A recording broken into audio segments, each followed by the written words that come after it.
নমস্কার বন্ধুরা, সাফল্য একাডেমিতে সকলকে স্বাগত জানাই। তো আজকে আমরা না জানলেই নয় এই সিরিজের দ্বিতীয় ক্লাসে চলে এসেছি। তো আজকে আমরা জানবো যে আগের ক্লাসে যেটা আমরা ছেড়ে এসেছিলাম আজকে সেখান থেকে জানবো। আগের ক্লাসে আমরা পৃথিবী এই ছবিটাই ছিল এবং সেখানে পৃথিবী সম্পর্কে আমরা বলবো বলেছিলাম। তো আজকের বিষয় হবে পৃথিবীটা কি এবং পৃথিবীতে কী কী রয়েছে না রয়েছে সেই বিষয়ে। তো এই গ্রহগুলোর মধ্যে একমাত্র পৃথিবীতে বসবাসের যোগ্য, সুতরাং আমি বাকিগুলো মুছে দিচ্ছি এবং পৃথিবীটাকে রাখছি।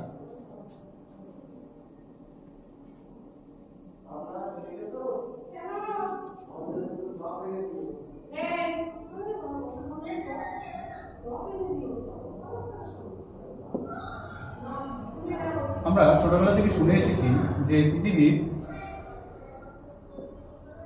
3 ভাগ জল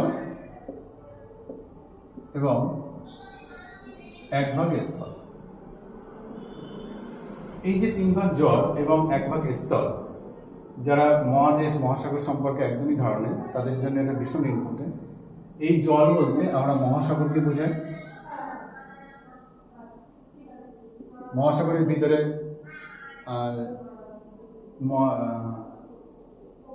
মহাসাগরের মধ্যে তোমার সাগর পড়ছে, উপসাগর পড়ছে, হ্রদ পড়ছে, এগুলো বিভিন্ন পড়বে। আর স্থল বলতে আমরা মহাদেশকে বুঝি। তাহলে আমরা প্রথমে মহাদেশ সম্পর্কে জেনে নিই।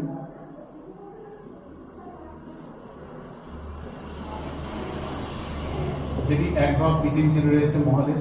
মহাদেশ বলতে বোঝা যাচ্ছে যেটা ডাঙা জায়গা, অর্থাৎ যেখানে আমরা বসবাস করছি, রাস্তাঘাট রয়েছে, কলকারখানা রয়েছে, পার্ক, বনভূমি রয়েছে, এই সবই স্থলভাগের মধ্যে পড়ছে। তো সমগ্র পৃথিবী এই মহাদেশকে বা স্থলভাগকে মোট 7টা ভাগে ভাগ করা হয়েছে। এক হচ্ছে এশিয়া, 2 হচ্ছে আফ্রিকা, 3 হচ্ছে উত্তর আমেরিকা,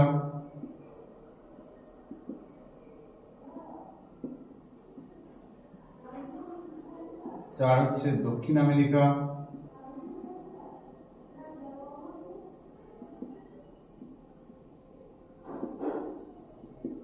5 হচ্ছে আন্টার্কটিকা, 6 হচ্ছে ইউরোপ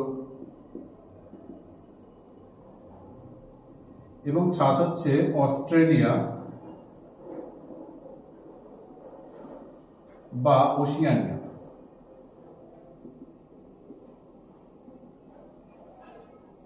এই মহাদেশ যেভাবে আমি লিখেছি এটা হচ্ছে মহাদেশের আয়তন অনুসারে, অর্থাৎ কে কত বড় সেই হিসেবে লেখা।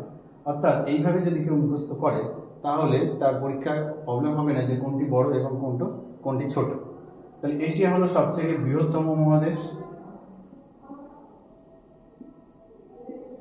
এবং ক্ষুদ্রতম হলো অস্ট্রেলিয়া মহাদেশ। একবার কোশ্চেন এসেছিল যে 6ষ্ঠ বৃহত্তম মহাদেশের নাম বলো। তাহলে 6ষ্ঠ বৃহত্তম মহাদেশ কি হবে? ইউরোপ হবে। যদি এটা কেউ এলোমেলোভাবে পড়ে তাহলে তার পক্ষে এটা উত্তর দেওয়া সম্ভব হবে। তাহলে সর্বদাই চেষ্টা করতে হবে যে যেভাবে লিখিয়েছি আয়তন অনুসারে এইভাবে মুখস্থ রাখার। আচ্ছা, আমরা এইদিকে দেখবো মহাসাগর।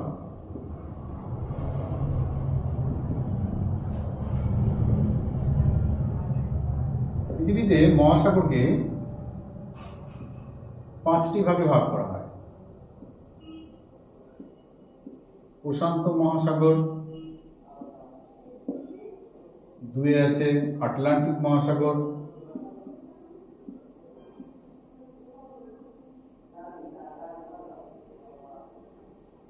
3 আছে ভারত মহাসাগর,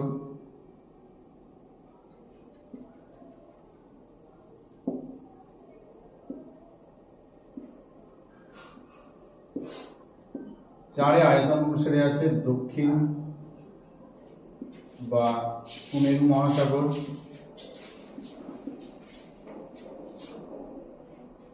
এবং আয়তনে একদম 5 আছে